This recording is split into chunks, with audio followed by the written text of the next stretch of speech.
we've had another question. How would a teacher with a really large class manage assessment?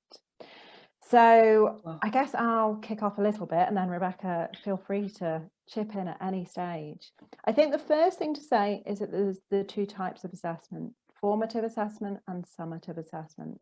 Summative assessment happens at the end, so we're thinking about end of tests, end of year, end of term, end of topic tests. They're quite formal, and those quite often are more easily manageable with a large class, because quite often they're completed on paper as an exam paper, something like that. Formative assessment is the type of assessment that should happen every single day in your classroom. And it's the thing that sometimes gets left behind when it comes to assessment, because people really think about summative.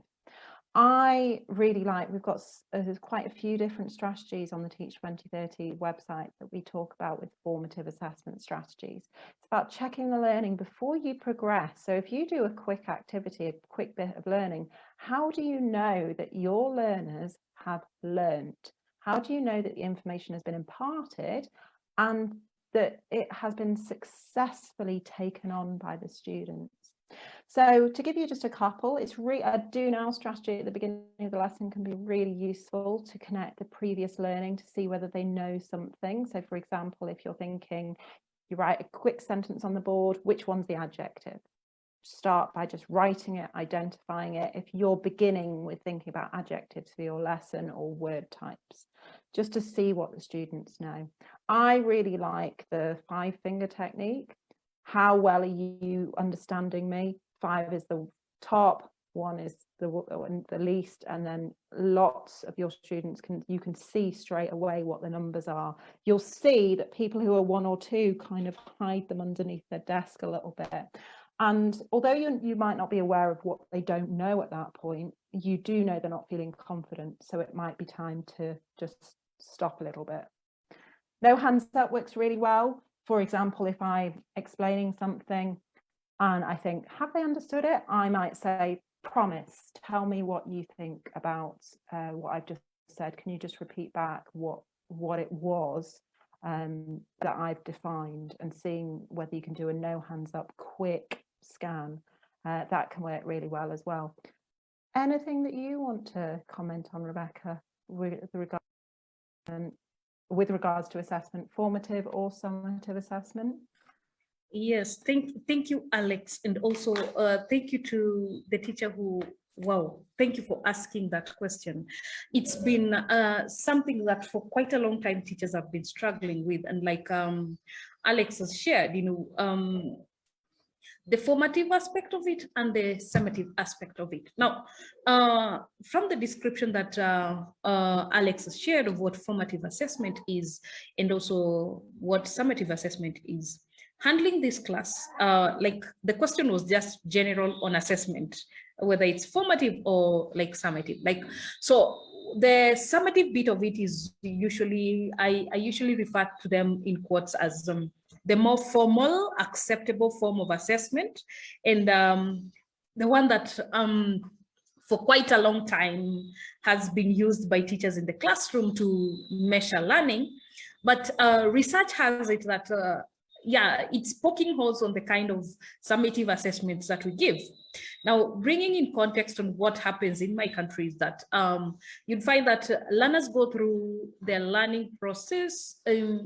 Mostly one kind of assessment is the national assessment that brings on board all students from a certain level, a certain grade level, sit a particular kind of exam. And research has poked holes into that.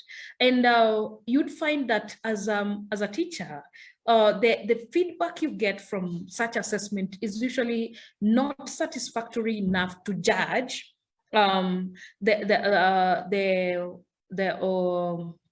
like the ability of a child in a particular area.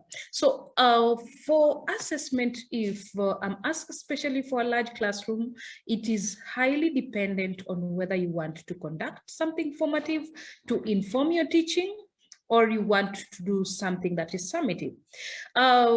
So happy with technology that we've had quite a lot of innovations coming up. For example, we've seen the gamification bit of formative assessment coming in through apps such as the Kahoot.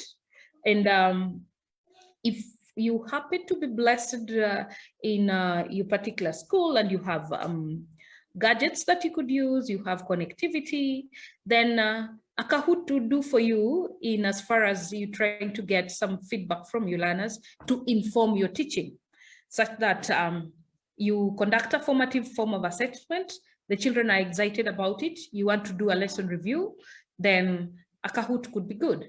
But looking at scenarios whereby we don't have this technology, I think it calls for a teacher's innovative way. Like I love what is shared on the Teach2030 website on their courses. We have, like, for example, the do now technique that could be used as a formative assessment way of trying to catch up with what the learners are getting to learn. Like every time you get into the classroom, maybe Alex, you could share with them the link to these different courses that are sharing these nice strategies that a teacher could use for formative assessment. Then on the bit of summative assessment, especially for the large groups, you'd see that these are also guided by different policies in our institutions. And the policy of school A is quite different from the policy of school B. And you'd find that the most effective way that a teacher would go through this is basing their assessment. As you create the assessment, you should have at the back of the mind the needs of the curriculum, also the particular goals of a particular learning area, and the expected outcomes that you are planning to come up with. This would directly guide on how best you could be able to tackle a summative assessment that would give you sufficient feedback to help with the learning in the classroom.